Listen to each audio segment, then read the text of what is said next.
નમસ્કાર વિદ્યાર્થી મિત્રો, SYBA મુખ્ય ગુજરાતીમાં આપણે પેપર નંબર 10 ભણીએ છીએ અને પેપર નંબર 10 અંતર્ગત આપણે મધ્યકાલીન ગુજરાતી સાહિત્યનો ઇતિહાસ ભણવાનો છે.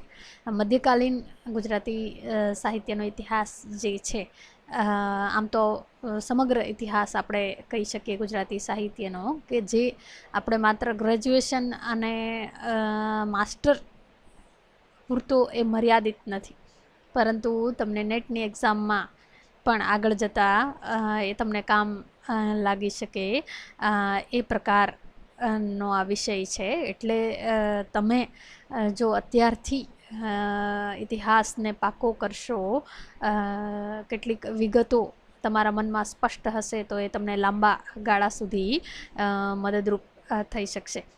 એટલે મધ્યકાલીન ગુજરાતી સાહિત્યનો જે આપણો ઇતિહાસ છે, એમાં જે 3 યુનિટ અથવા તો મોટા ભાગના 4 યુનિટ આમ તો કહી શકીએ, કે જેમાં મુખ્ય અને ગૌણ સર્જકોનું જે પ્રદાન છે એને સમાવી લેવામાં આવ્યું છે. અને આજે આપણે જે સર્જકનો અભ્યાસ કરવા જઈ રહ્યા છીએ એ સર્જક છે પદ્ય વાર્તાકાર શામળ. પદ્ય વાર્તાનું નામ આવે એટલે તરત જ આપણને શામળ નું જ સ્મરણ થાય, એ પ્રકારનું એમનું પદ્ય વાર્તામાં સર્જન છે. અને એમની મુખ્ય ઓળખ જે છે એ પદ્ય વાર્તાકાર તરીકેની છે. તો એનું કારણ એ છે કે પદ્ય વાર્તાના સ્વરૂપમાં શામળ પૂર્વે અને શામળ પછી કોઈએ એવું ગુણ યુક્ત અથવા તો ગુણ સમૃદ્ધ પ્રદાન કર્યું નથી, અથવા તો આ સ્વરૂપને ભાગ્યે જ શામળ સિવાય કોઈએ ખેડ્યું છે. એટલા માટે આ એક એવું સ્વરૂપ છે કે જેના કારણે શામળને વિશેષ પ્રસિદ્ધિ પ્રાપ્ત થઈ છે. અને કદાચ મધ્યકાળમાં આ સ્વરૂપમાં પ્રદાન કરવાવાળો એકમાત્ર શામળ જ છે. એટલે ગુણની દ્રષ્ટિએ આપણે વાત કરીએ એટલે આ એક સ્પષ્ટતા આપણા મનમાં હોવી જોઈએ. અને જેમ આપણે જાણીએ છીએ કે નરસિંહ ના પદો અને એના પ્રભાતિયા, મીરાના પદો, અખાના છપ્પા, પ્રેમાનંદના આખ્યાનો અને ભોજા ભગતના ચાપખા, ધીરાની કાફીઓ, એવી રીતે શામળ ની પદ્ય વાર્તા જે છે એ ખૂબ જ પ્રસિદ્ધ અને લોકપ્રિય એવું સાહિત્ય સ્વરૂપ રહ્યું છે. એટલે એક બાજુ પ્રેમાનંદે પોતાના આખ્યાન દ્વારા પ્રજાને સંસ્કારવાનું કાર્ય કર્યું છે, તો એ જ સમયમાં શામળે તત્કાલીન પ્રજાના મનોરંજનનું એક મહત્ત્વનું કામ કર્યું છે. સતત એમનામાં અદ્ભુત રસને દ્રવતો રાખવાનું કામ કર્યું છે. એવી એ પ્રકારની એમની પદ્ય વાર્તાઓ છે, જેમાં અદ્ભુતનું તત્વ જે છે એ વિશેષ પ્રમાણમાં છે, કલ્પનાનું તત્વ જે છે એ વિશેષ પ્રમાણમાં છે. એટલે એ દ્રષ્ટિએ પણ શામળ જે છે મધ્યકાલીન જે આખી પરંપરા છે એના કરતાં થોડો ફંટાય છે, થોડો એનું સાહિત્ય સર્જન જે છે એ થોડું જુદા પ્રકારનું છે.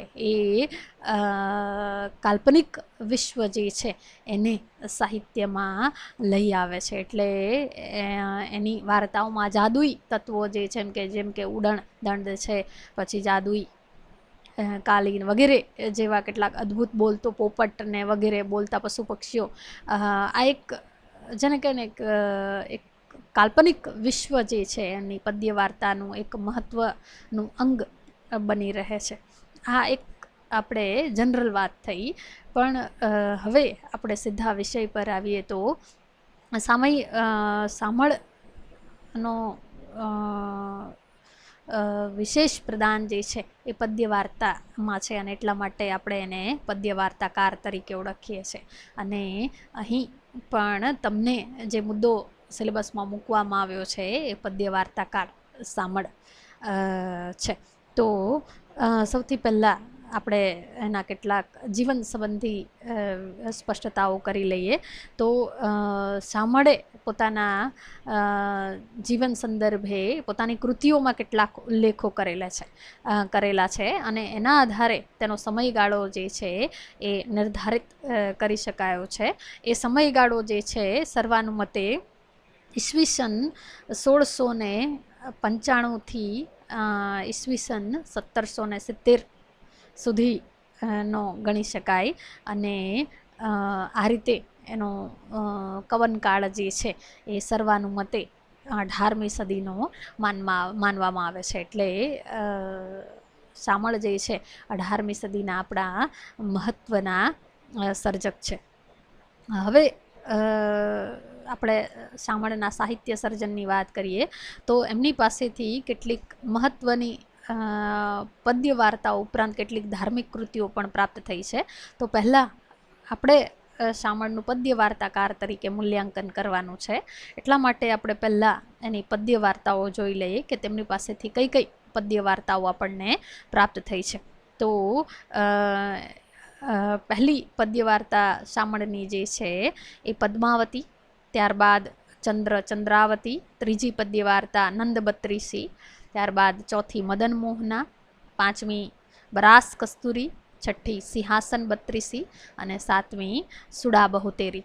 આ સાતેક જેટલી પદ્ય વાર્તાઓ જે છે એ શામળના કર્તૃત્વને સિદ્ધ કરે છે અને આ ઉપરાંત પણ કેટલીક કૃતિઓ જે છે એ શામળની માનવામાં આવે છે, જેમાં અંગત વિષ્ટિ, રાવણ મંદોદરી સંવાદ, શિવપુરાણ, રેવાખંડ, રણછોડજીના શલોકા, ત્યારબાદ દ્રૌપદી વસ્ત્રાહરણ, વિશ્વેશ્વરાખ્યાન, કાલી મહાત્મ્ય, ત્યારબાદ શામળ રત્નમાળા અને ઉદ્યમ કર્મ સંવાદ, ત્યારબાદ સુખદેવાખ્યાન, ત્યારબાદ રખીદાસ ચરિત્ર, ત્યારબાદ 32 પૂતળીની વાર્તા અને અબ્રાહમ કુલીના શલોકો અથવા તો રુસ્તમ બહાદુરનો પવાડો અને ગુલબંકાવલી અને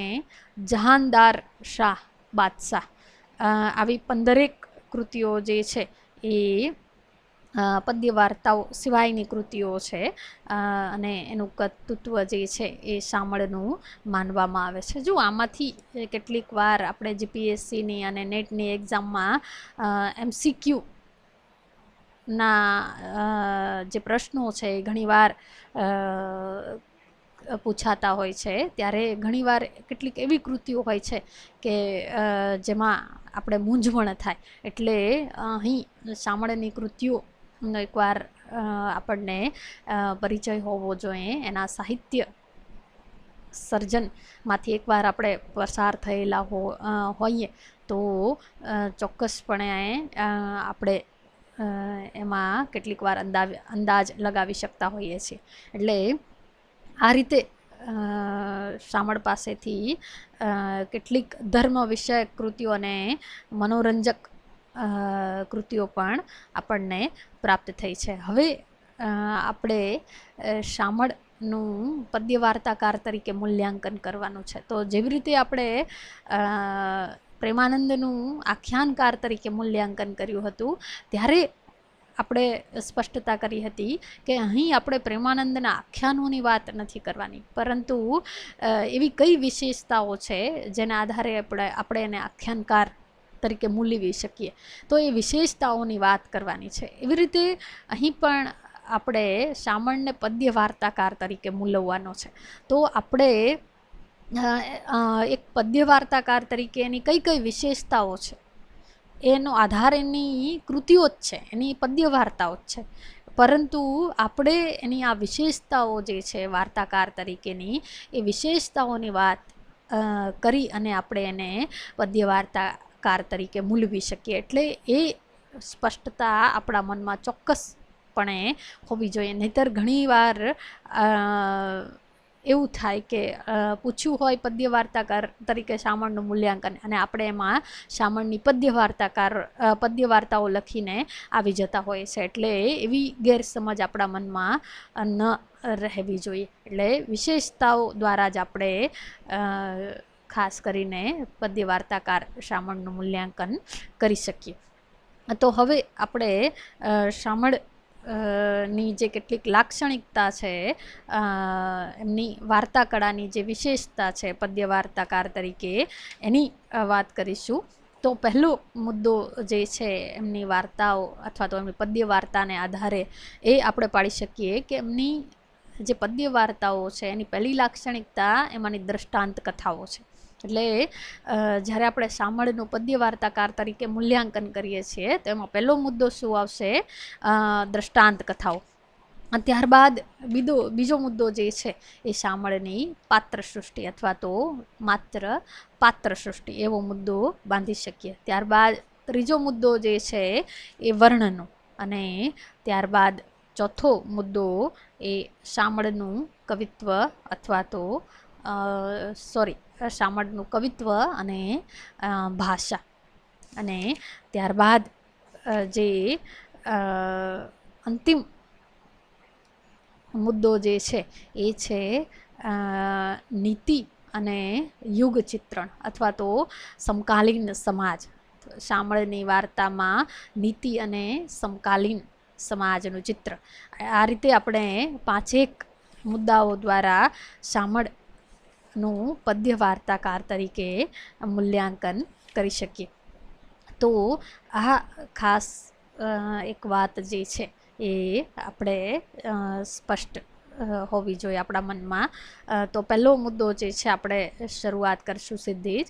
તો પહેલી જો ઉડીને આંખે વળગે આપણે જ્યારે શામળની પદ્ય વાર્તાઓ વાંચીએ ત્યારે શામળની પદ્ય વાર્તાઓમાં દ્રષ્ટાંત અને આડકથાઓ વિશેષ પ્રમાણમાં આવે છે.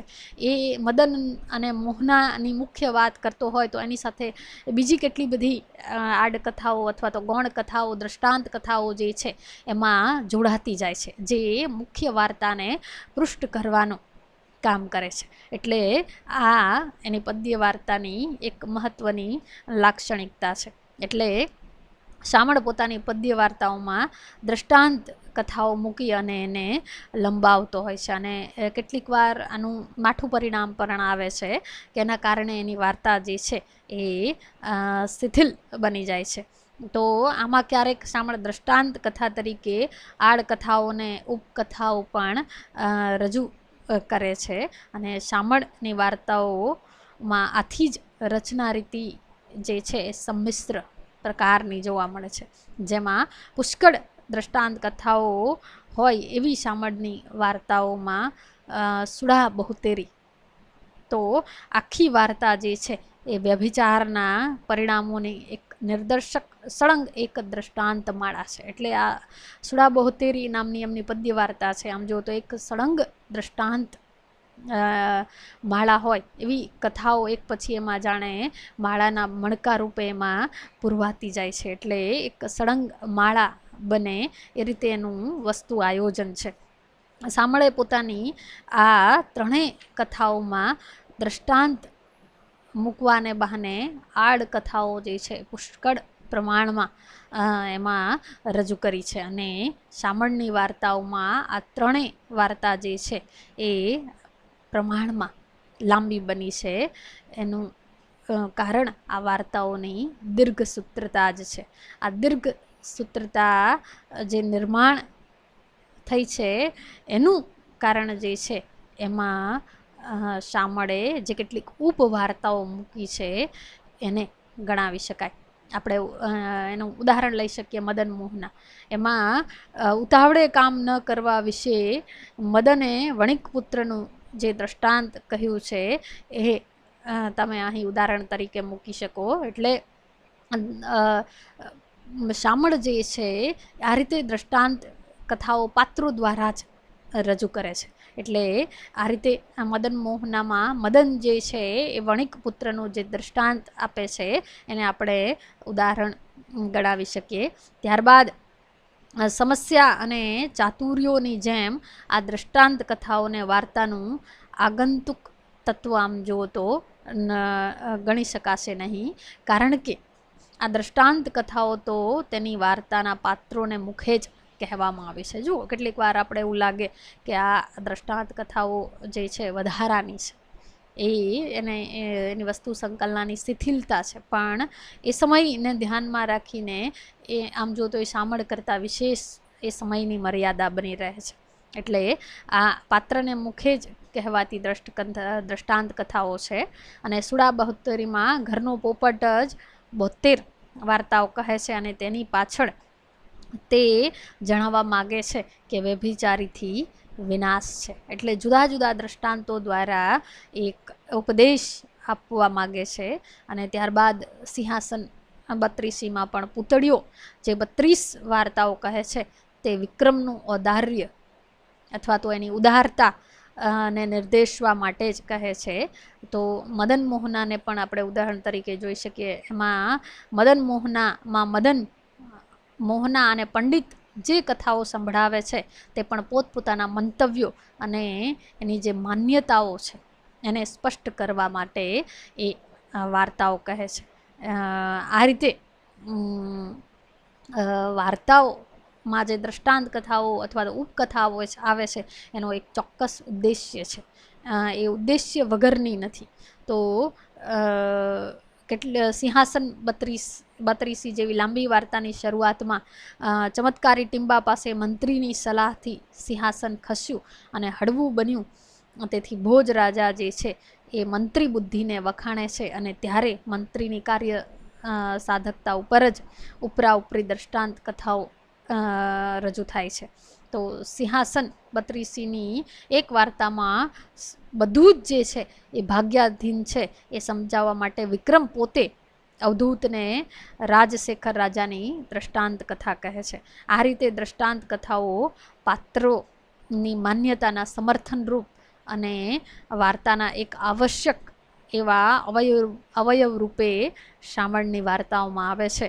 પરંતુ આ દ્રષ્ટાંત કથાઓને લીધે જ કેટલીક વાર વાર્તા જે છે દીર્ઘસૂત્રી બને છે અને એની વાર્તાઓ શિથિલ પણ બને છે. એટલે આ એની બંને બાજુઓ છે. કેટલીક વાર એ સિદ્ધિ બની અને ઉપકારક બને છે, તો કેટલીક વાર એ એની વસ્તુ સંકલનને શિથિલ બનાવીને એની મર્યાદાઓ પણ બની રહે છે. એટલે મોટા ભાગની એમની પદ્ય વાર્તાઓ છે એમાં આ રીતે કોઈને કોઈ ઉદ્દેશ્ય માટે દ્રષ્ટાંત કથાઓ જે છે એ જોડવામાં આવે છે. હવે એની બીજી વિશેષતા જે છે એ પાત્ર સૃષ્ટિ. તો આપણે જાણીએ છીએ એમ શામળનું સાહિત્ય સર્જન છે એ બધા કરતાં થોડું નોખા પ્રકારનું છે. અને એટલા માટે કદાચ પ્રેમાનંદમાં પણ હંસ જેવા માનવેતર પાત્રો આવે છે, પણ એમાં માનવીય ભાવોનું આરોપણ છે, આપણે જોઈ ગયા. પણ અહીં અદ્ભુત રસ ને દ્રવતો રાખવા માટે આખી એક કાલ્પનિક સૃષ્ટિ આવે છે, અને એમાં જાદુઈ તત્વો, અદ્ભુત તત્વોનો પણ સમાવેશ થયો છે. અને એના કારણે શામળની પાત્ર સૃષ્ટિ છે એ અન્ય મધ્યકાલીન સાહિત્ય સર્જકો કરતાં ઘણી જુદી છે. તો પહેલી વિશેષતા એ જે છે કે શામળની વાર્તાઓમાં 18 વર્ણનો સમાવેશ કરવામાં આવ્યો છે. એટલે તમે જુઓ કે અન્ય જે આપણા મધ્યકાળના સાહિત્ય સર્જકો છે એમાં કેટલાક વિશેષ પાત્રો જ આવતા હતા, જેમ કે ભક્ત, ભગવાન, એની સાથે કેટલાક સમાજના પ્રતિનિધિઓ અને ચોક્કસ એક સમાજ આવતો હતો. પણ અહીં તો 18 વર્ણના પાત્રો જે છે એ શામળની પદ્ય વાર્તામાં આવે છે. એટલે એ રીતે શામળની જે પાત્ર સૃષ્ટિ છે ઘણી વિશાળ બની છે. અહીં વિક્રમ જેવો પ્રતાપી અને ઉદાર રાજા છે, તો રાજાની સામે ખાર અને વેર વળાવનારી દેવદમની જેવી ઘાંચણ પણ છે. ચંદ્રાવતી અને મણિમંજરી જેવી વેશ્યાઓ પણ શામળની વાર્તાઓમાં જોવા મળે છે. તો રાજકુમારી, પ્રધાન પુત્ર, પ્રધાન પત્ની, રાજા, રાજગુરુ, રાણી, રાજકુમારી, ગુરુપુત્ર જેવા જુદા જુદા દરજ્જાના જોડકાઓ વચ્ચે પ્રણયની સંભાવનાઓ અહીં થઈ છે. નગર શેઠ અને તેનો દીકરો પણ શામળની વાર્તાઓમાં પાત્ર બનીને આવે છે. તેથી જ શામળ જે છે એ આમ સામાન્ય જનતાનો કવિ છે. શામળની પાત્ર સૃષ્ટિમાં કોઈ વર્ણભેદ કે વર્ગ ભેદ જોવા મળતો નથી. એટલે આમ જુઓ તો શામળ જે છે એ જાણે કે આપણો કવિ છે, સામાન્ય પ્રજાનો કવિ છે. આ ઉપરાંત સિદ્ધ લોક, જોગી જોગણીઓ, હરસિદ્ધિ માતા, વેતાળ જેવા આ દુનિયાના નહીં એવા પાત્રો પણ અહીં સમાવેશ પામ્યા છે. આ વાર્તાઓમાં પોપટ જેવા પંખીઓ તેમજ પશુઓ પણ આ વાર્તામાં મહત્ત્વના પાત્ર તરીકે અને જીવંત માનવીની જેમ બોલતા વર્તતા આલેખાયા છે. એટલે હા, વૈવિધ્યની દ્રષ્ટિએ પાત્રની દ્રષ્ટિએ શામળની પાત્ર સૃષ્ટિ જે છે એ વિશાળ છે. પરંતુ એના પ્રમાણમાં પાત્રાલેખનની દ્રષ્ટિએ શામળ પાસે જાણે કે પાત્ર ચિત્રણની આવડત પ્રમાણમાં ઓછી છે.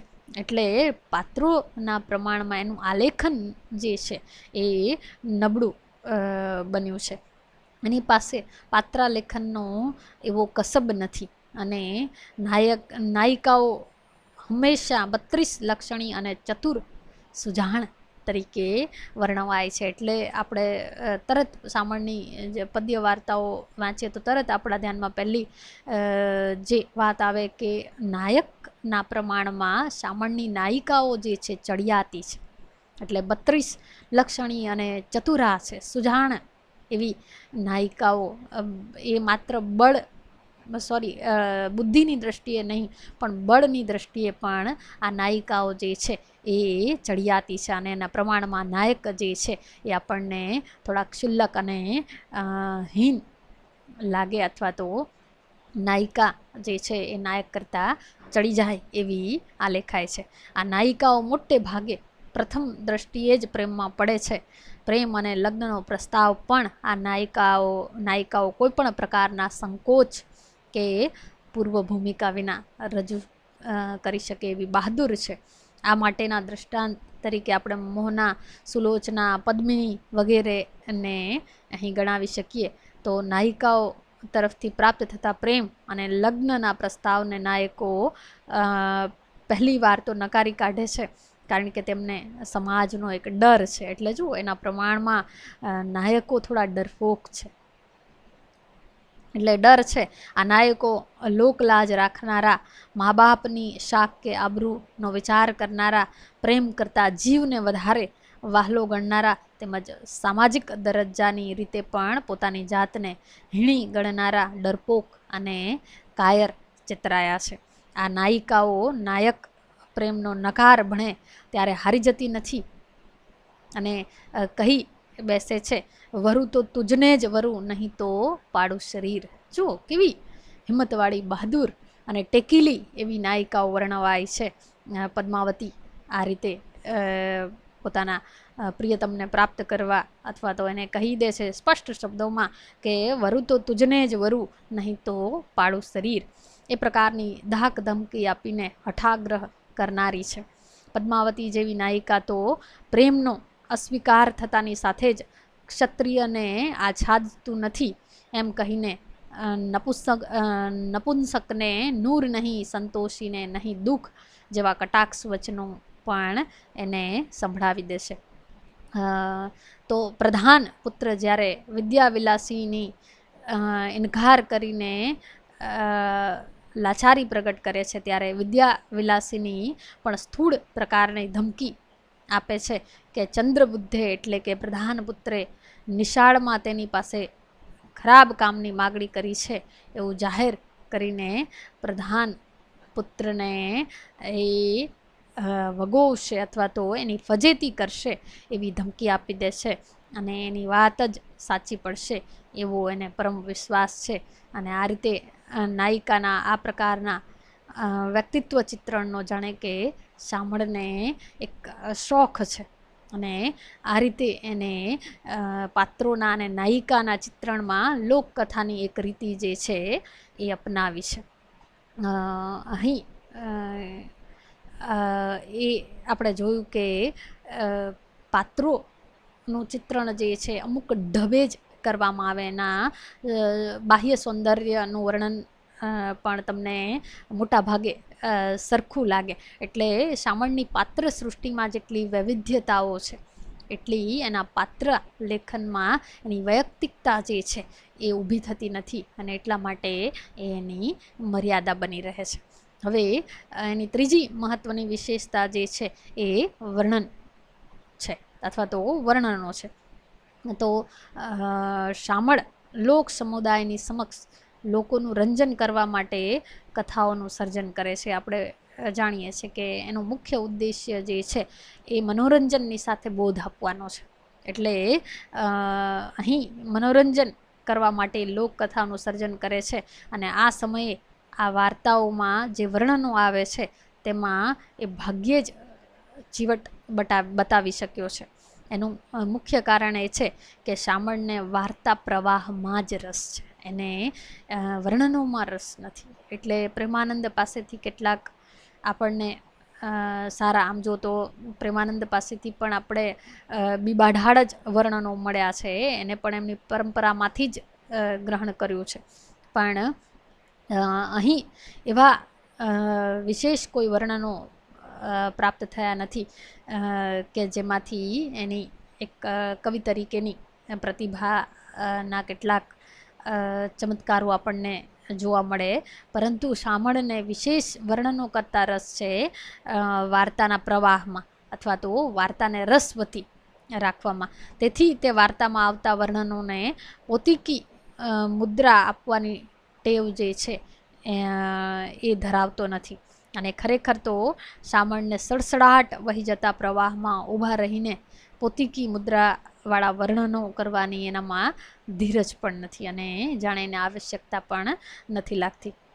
આથી શામળ જ્યારે વર્ણનો કરે છે ત્યારે મધ્યકાળના કવિઓની જેમ જ પરંપરાથી જે વર્ણન પરંપરા ચાલી આવી છે એ પરંપરા ગત વર્ણન પરંપરાને ઉઠાવીને જ જાણે અહીં મૂકી દે છે. એટલે રેડીમેડ સામગ્રી ગોઠવી અને જાણે કે એ આગળ ચાલે છે, અને નાયક નાયિકાના આ રીતે પરંપરાગત વર્ણનો જ આપણને શામળ પાસેથી પ્રાપ્ત થાય છે. અને આ ઉપરાંત આવતા નગર, વન, ઉપવન કે સરોવરના વર્ણનો પણ શામળે આ જ પદ્ધતિએ કર્યા છે. એમાં પણ પરંપરાગત વર્ણન પદ્ધતિ જ સ્વીકારવામાં આવી છે.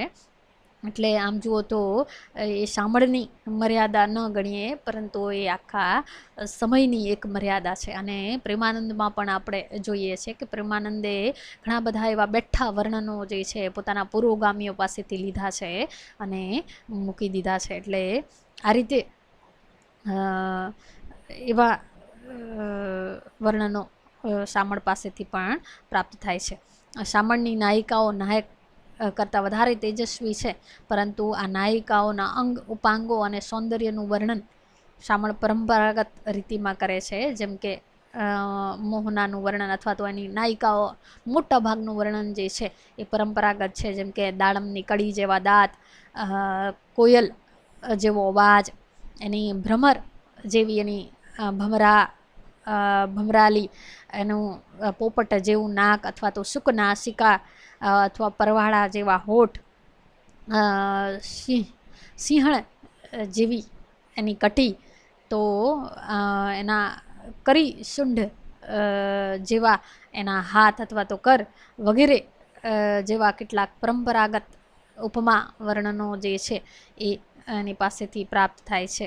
એટલે નાગણ જેવો ચોટલો, તો પેટ પોયણાના પાન જેવું, ઉદર જે છે ત્રિવલી, એની વાણી જે છે એ અમૃત સમાન, તો એની ચાલ જે છે એ હંસ જેવી,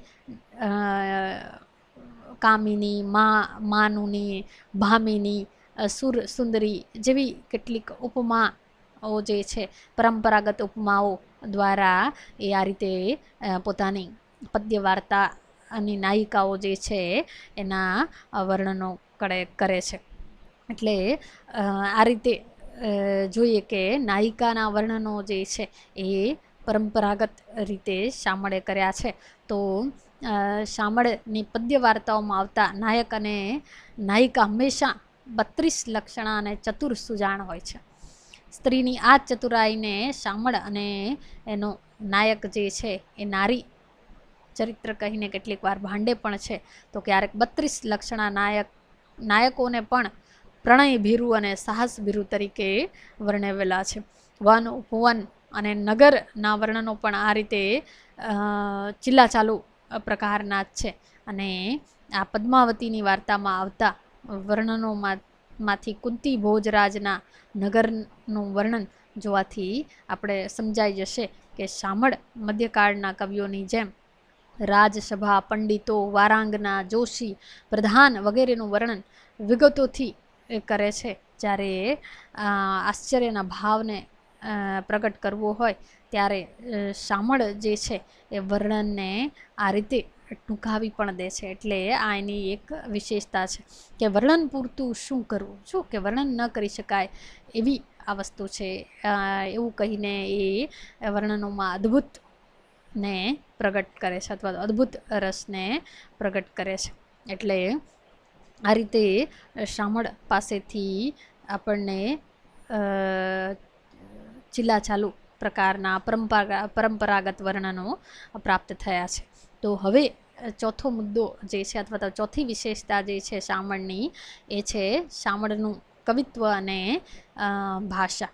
તો શામળમાં આપણને જે વાતની છોડ લાગે છે ને તે વાતમાં પણ ખાસ સત્વ નથી. ઉલટાની શામળની વાર્તાઓ એ છોડના અંશોને પરિણામે સ્થૂળ લાગે છે. એટલે કેટલીક વાર છોડ એટલે વિશેષતા કે વિશેષ લાગે છે. એ આમ જુઓ તો એમાં પણ પૂરતા પ્રમાણમાં સત્વ નથી. પરંતુ એ સમયની કેટલીક મર્યાદાઓ છે. કારણ કે એ સમય પાસે પૂરતા સાધનો નથી. એ સમયમાં શામળે લોક મનોરંજનનું મહત્ત્વનું કામ કર્યું છે. એની પાસે એનો સમાજ છે અને જે કંઈ એ સમયની મર્યાદાઓ છે એને ધ્યાનમાં રાખીને એને આ સાહિત્ય સર્જન કર્યું છે. એટલે વાર્તામાં આવતા વર્ણનો નીરસ લાગે છે. એ સ્ત્રી પુરુષના જે બાહ્ય વર્ણનો કરે છે તે કંઈ પણ વૈવિધ્ય વગરના છે. તેમાં મનોભાવના કે વૃત્તિઓના વર્ણનો પણ શુષ્ક પ્રકારના છે. અને એનું મુખ્ય કારણ એ છે કે શામળમાં ખાસ કલ્પનાનું લાલિત્ય જણાતું નથી. અને કલ્પના દારિદ્ર્યવાળો કવિ વારંવાર મનોરમ શબ્દચિત્રો કેવી રીતે ઊભા કરી શકે. એટલે આમ જુઓ તો કવિત્વની દ્રષ્ટિએ શામળ જે છે એ પ્રકારનું કલ્પનાશીલ કવિ નથી અથવા તો કલ્પનાની દ્રષ્ટિએ એ દારિદ્ર્ય કવિ છે. અને આથી અલંકારની સમૃદ્ધિ પણ દર્શાવી શકતો નથી. શામળ ઉપમા આદિનો ઉપયોગ કરે છે તો ખરો, પણ તેમાં એક ચારુતાનો, સુંદરતાનો અભાવ છે.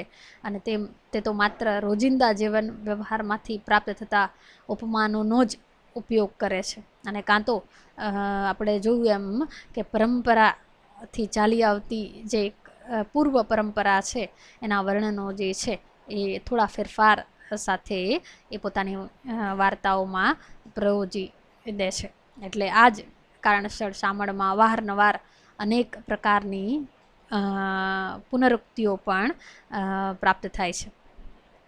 પ્રેમાનંદમાં રસ સંક્રમણની સૂઝ છે, પણ શામળ એક રસમાંથી બીજા રસમાં સંક્રમણ કરવાની એની પાસે આવડત નથી.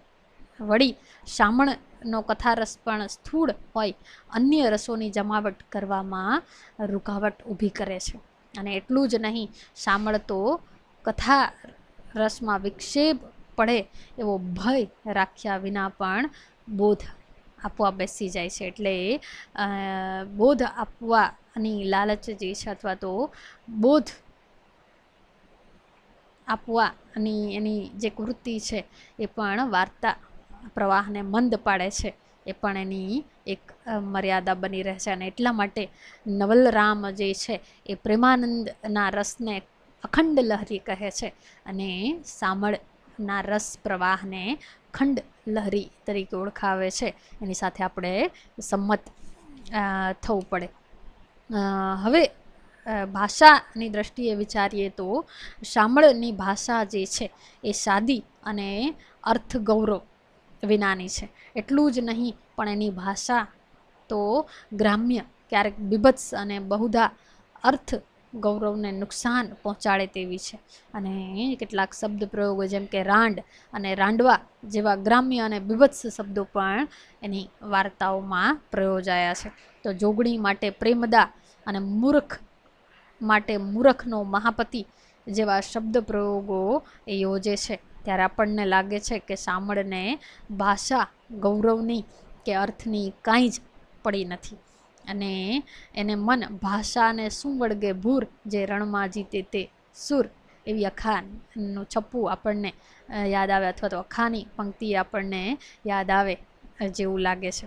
અલબત્ત ક્યારેક શામળ ભાષામાં પ્રૌઢી દાખવે છે, કહેવતોનો સચોટ ઉપયોગ કરે છે, અને સંસ્કૃત સૂત્રોને લગતા ગુજરાતી વાક્ય પ્રયોજી જાણે છે, અને કદાચ એનામાં સાહજિક રીતે આવા વાક્યો આવી જાય છે. પરંતુ એવા કેટલાક રમ્ય સ્થાનો, શુભક સ્થાનો જે છે એ બહુ ઓછા છે. શામળે નંદ બત્રીસીમાં કહ્યું છે કે કહ્યું કથે તે શાનો કવિ, શીખી વાત તે શાની નવી. શામળ આ પંક્તિ પ્રેમાનંદ માટે તો યોજી ન જ હતી એ વાત હવે સિદ્ધ થઈ ચૂકી છે, પણ શામળે પોતાના લેખન વ્યવસાયનો ખુલાસો આપવા માટે પણ આ પંક્તિ લખી નથી. એ તો નંદ બત્રીસીની વાર્તાના અમુક સંદર્ભમાં જ પ્રયોજાય છે. અને શામળ જો એક બાજુથી એમ માનતો હોય કે કહેવાય ગયેલી વાત કહે તે શાનો કવિ, તો એ પોતે જ શા માટે કહે કે પોતાની વાર્તાનું વસ્તુ તેણે સંસ્કૃતમાંથી લીધું છે, તે તો વારંવાર ગાય છે. એટલે આ રીતે એની કેટલીક આ જે પદ્ય વાર્તાઓ છે, આપણે જાણીએ છીએ કે એનું વસ્તુ જે છે એ સંસ્કૃત સાહિત્યના આપણા જે કથા ગ્રંથો છે, કથા સરિત સાગર, બૃહદ કથા મંજરી જેવા પર આધારિત છે. એટલે આ વાતને પૂરતું પ્રમાણ મળતું નથી. આ રીતે શામળ એ વિશાળ પૂર્વ પ્રચલિત વાર્તા સાહિત્યમાંથી મન ફાવે તેમ લઈ અને પોતાની વાર્તામાં બંધ બેસે એ રીતે પૂર્વના વસ્તુને પોતાની વાર્તામાં મૂકી દે છે. અને શામળ મૌલિક રચનાઓ કરવાનો દાવો એને આ રીતે ક્યાંય કર્યો નથી. એટલે એ પંક્તિને બહુ આધાર પ્રમાણો પ્રાપ્ત થતા નથી. એટલે અહીં આપણે જોયું કે ભાષાની દ્રષ્ટિએ કેટલાક જો ઉત્તમ તત્વો જોવા મળતા હોય એવા સ્થાનો શામળની પદ્ય વાર્તામાં બહુ ઓછા છે. હવે એના પછીની શામળની વિશેષતા જે છે એ છે શામળની વાર્તામાં નીતિ અને યુગનું ચિત્રણ.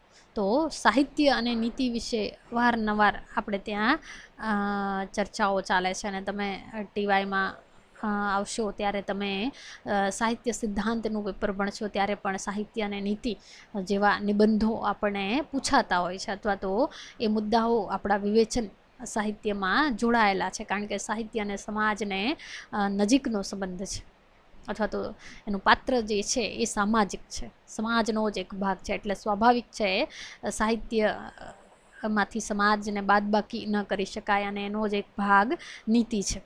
એટલે એ તો સાહિત્યમાં આવવાનું જ. એટલે આ મુદ્દાઓ સતત વિવેચનમાં ચર્ચાતા હોય છે, અને એનો જવાબ હા અને નામાં અપાતો હોય છે. શામળે જે વાર્તાઓ લખી છે તેના પરથી પણ સાહિત્યમાં નીતિનો પ્રશ્ન ઊભો થાય છે. શામળે સુડા બહુતેરીની લાંબી વાર્તામાં અનીતિમય આલેખન કર્યું છે એવો આક્ષેપ થાય છે, અને એવો જ આરોપ તેણે લખેલી સ્ત્રી ચરિત્રની વાર્તા તેમજ સિંહાસન બત્રીસીની અન્ય વાર્તાઓમાં આવતા સ્ત્રી ચરિત્રના કથાનકો માટે પણ કરવામાં આવે છે.